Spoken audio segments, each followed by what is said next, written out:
Salam sejahtera Malaysia, terima kasih kerana menonton video-video dalam channel ini. Sebelum kita mula, jangan lupa untuk tekan tombol subscribe, share, like, dan komen. Let's go! Salam sejahtera dan selamat pagi kepada semua pendengar.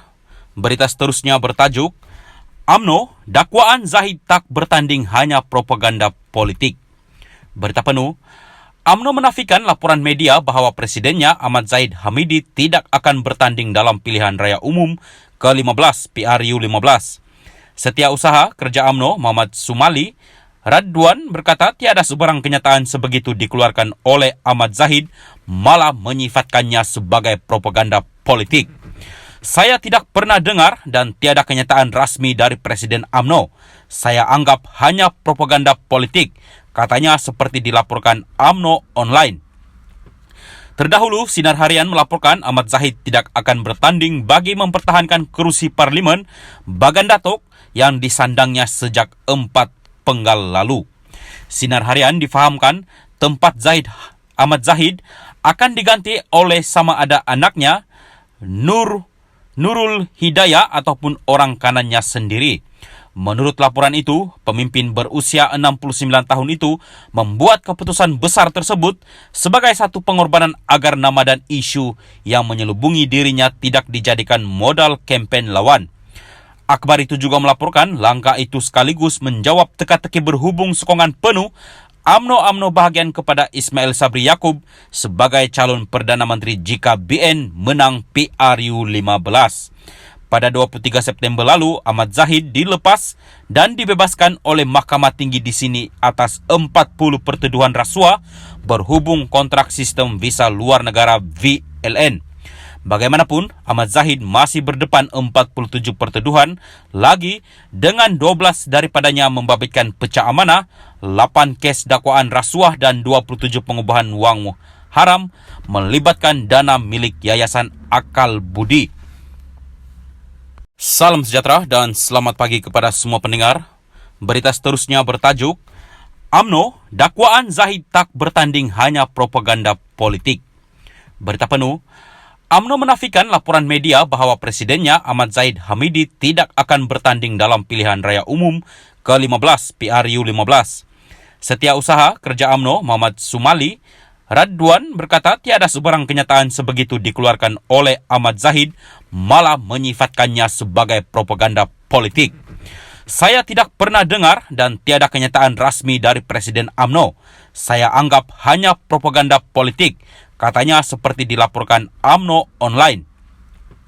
Terdahulu, Sinar Harian melaporkan Ahmad Zahid tidak akan bertanding bagi mempertahankan kerusi Parlimen Bagan Datuk yang disandangnya sejak 4 Penggal lalu.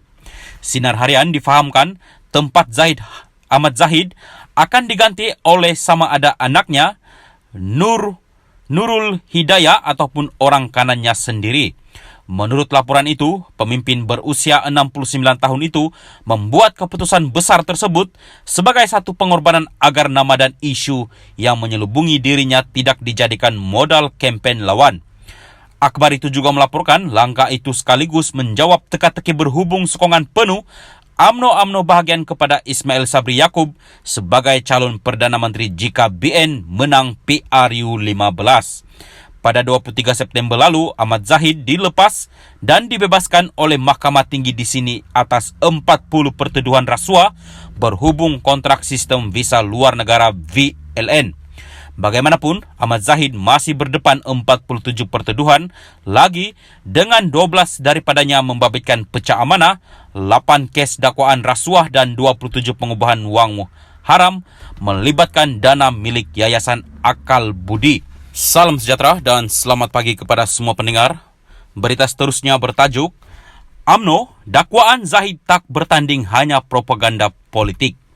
Berita penuh, UMNO menafikan laporan media bahawa presidennya Ahmad Zahid Hamidi tidak akan bertanding dalam pilihan raya umum ke-15 PRU15. Setiausaha Kerja UMNO Muhammad Sumali Radwan berkata tiada sebarang kenyataan sebegitu dikeluarkan oleh Ahmad Zahid, malah menyifatkannya sebagai propaganda politik. Saya tidak pernah dengar dan tiada kenyataan rasmi dari Presiden UMNO. Saya anggap hanya propaganda politik, katanya seperti dilaporkan UMNO online. Terdahulu, Sinar Harian melaporkan Ahmad Zahid tidak akan bertanding bagi mempertahankan kerusi parlimen Bagan Datuk yang disandangnya sejak 4 Penggal lalu. Sinar Harian difahamkan tempat Ahmad Zahid akan diganti oleh sama ada anaknya Nurul Hidayah ataupun orang kanannya sendiri. Menurut laporan itu, pemimpin berusia 69 tahun itu membuat keputusan besar tersebut sebagai satu pengorbanan agar nama dan isu yang menyelubungi dirinya tidak dijadikan modal kempen lawan. Akhbar itu juga melaporkan langkah itu sekaligus menjawab teka-teki berhubung sokongan penuh UMNO bahagian kepada Ismail Sabri Yaakob sebagai calon Perdana Menteri jika BN menang PRU 15. Pada 23 September lalu, Ahmad Zahid dilepas dan dibebaskan oleh Mahkamah Tinggi di sini atas 40 pertuduhan rasuah berhubung kontrak sistem visa luar negara VLN. Bagaimanapun, Ahmad Zahid masih berdepan 47 pertuduhan lagi dengan 12 daripadanya membabitkan pecah amanah, 8 kes dakwaan rasuah dan 27 pengubahan wang haram melibatkan dana milik Yayasan Akal Budi.